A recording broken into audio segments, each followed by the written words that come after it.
मित्रों, सच के सुर के आज के अंक आंगन में आपका हार्दिक अभिनंदनम, वंदनम, सुस्वागतम। मैं हूं राकेश कुमार मिश्र।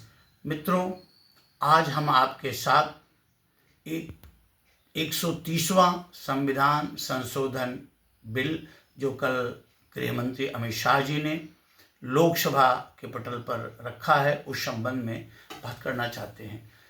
इस विधेयक में ये प्रावधान है कि प्रधानमंत्री, प्रदेशों के मुख्यमंत्री, केंद्रीय मंत्रिमंडल के सदस्यगण अथवा राज्यों के मंत्री, यदि उनकी गिरफ्तारी होती है आर्थिक भ्रष्टाचार के मामलों में, गंभीर अपराध के मामलों में, और यदि उसमें कानून के अंतर्गत सजा का विधान, दंड विधान 5 या उससे ऊपर का है, और यदि वो 30 दिनों तक अपने इस्तीफा नहीं देते हैं और जेल की शिक्षों के भीतर रहते हैं, तो 31वें दिन उनका इस्तीफा स्वतः हो जाएगा। इस पर चिल्लपो होनी थी। लोकसभा सदन की कार्रवाई के बीच में प्रतिपक्ष ने बहुत हो हल्ला मचाया। सदन के बाहर भी बड़ी बड़ी बातें हो रही हैं। डिबेट्स में सब अपने अपने तर्कों को रख रहे हैं। कोई कालाध्याय कह रहा है, कोई हिटलर शाही कह रहा है। मित्रों, लेकिन जरा हम आप इस पर एक मंथन करिए, एक सुविचार करिए कि आखिर राजनीतिक शुद्धिकरण के लिए कुछ न कुछ तो कठोरतम कदम उठाना पड़ेगा। अगर ऐसा नहीं होगा, अगर भय ना हो, तो कानून का अगर भय ना हो, तो कौन ऐसा व्यक्ति है समाज में जो गलत काम नहीं करेगा। लेकिन चूंकि हमारे कानून के हाथ लंबे होते हैं, इसलिए लोग भयाक्रांत होते हैं। तो आइए इस पर हम आपके साथ अपने विचारों को साझा करते हैं। वास्तव में अगर देखा जाए तो यह एक राजनीतिक शुद्धिकरण का एक बहुत बड़ा ऐतिहासिक बिल है, और इस बिल को अगर कानून बन जाता है तो एक भय बनेगी, खास तौर पे हमारी सत्ता में के जो शीर्ष पर बैठे हैं हुए हैं। मित्रों, ऐसा पहली बार हुआ है कि जब इस बिल में प्रधानमंत्री जी को भी रखा गया है। आप जरा याद करिए, 39वां संविधान संशोधन विधेयक जो तत्कालीन प्रधानमंत्री कांग्रेस की सर्वेसर्वा इंदिरा गांधी जी ने जो बिल पास किया था, उसमें प्रधानमंत्री को कानून के दायरे से ऊपर रखा गया था। ये कैसी बात है? अरे, प्रधानमंत्री भी तो भारत का नागरिक है। अगर जिन धाराओं के तहत सजाएं मिलती है सबको, तो उससे प्रधानमंत्री जी ऊपर क्यों? और आप ये देखिए कि जब इलाहाबाद हाई कोर्ट ने तत्कालीन प्रधानमंत्री जी की राजनीतिक कदाचार, भ्रष्टाचार को लेकर के, चुनाव में धांधली को लेकर के उनकी सदस्यता को रद्द करते हैं, कुछ समझ में नहीं आता, और तत्कालीन प्रधानमंत्री जी देश पर आपातकाल थोप देती हैं।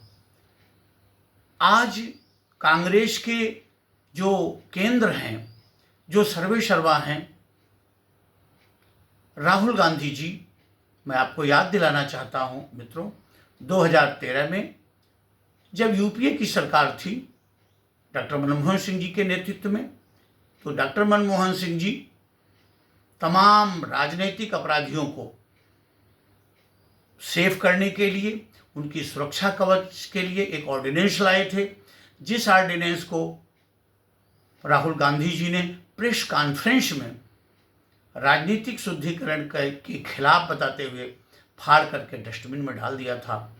2013 से 2025 12 वर्ष गुजर गए।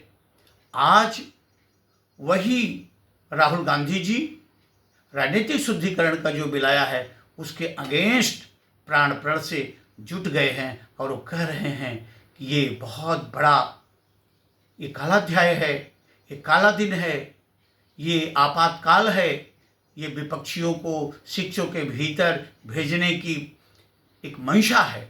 मित्रों, यदि भय नहीं रहेगा तो कैसे कानून का पालन होगा?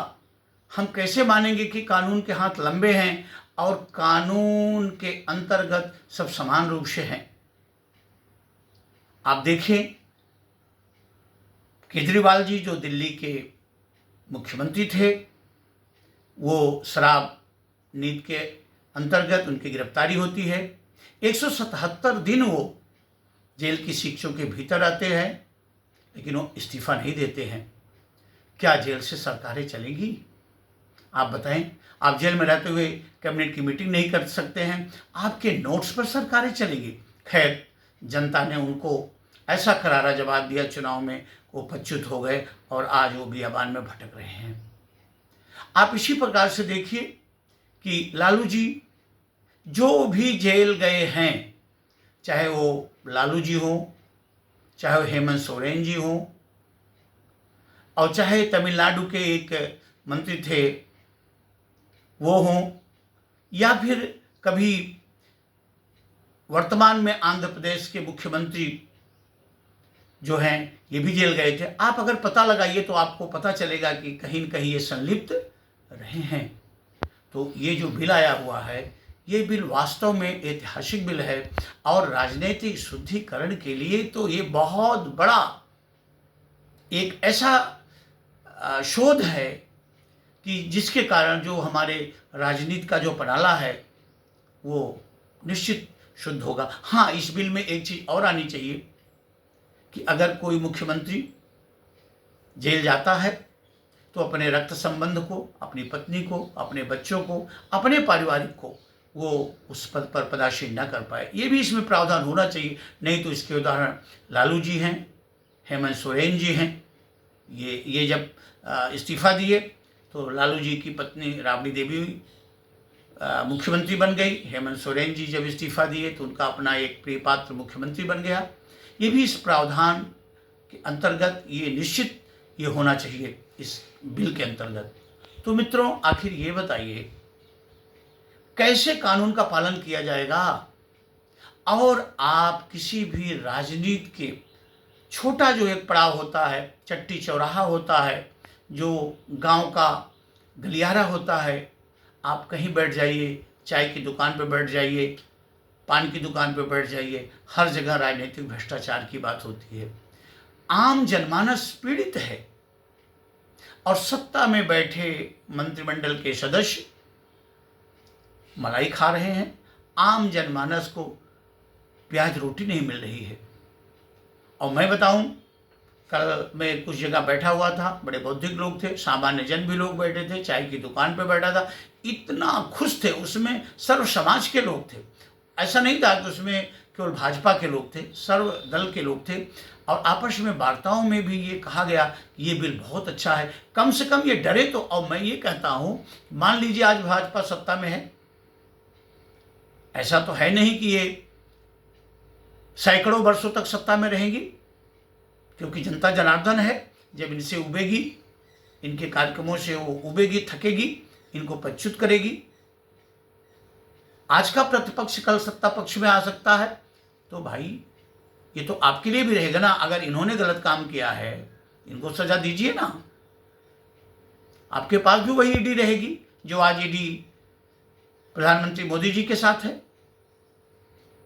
तो मेरी समझ में ये ऐतिहासिक बिल है। इस बिल का स्वागत होना चाहिए, क्योंकि निश्चित इस बिल से कुछ न कुछ राजनीतिक पनाले का शुद्धिकरण होगा। तो मित्रों, आज के अंक में बस इतना ही। आगे हम अन्य किसी अपने वैचारिकी के साथ साझा करेंगे आपसे अन्य मुद्दों पर। तो आप मेरे इस वीडियो को देखें, सब्सक्राइब करें और अपने अनमोल विचारों से हमें अवगत कराते रहें। जय हिंद, जय भारत।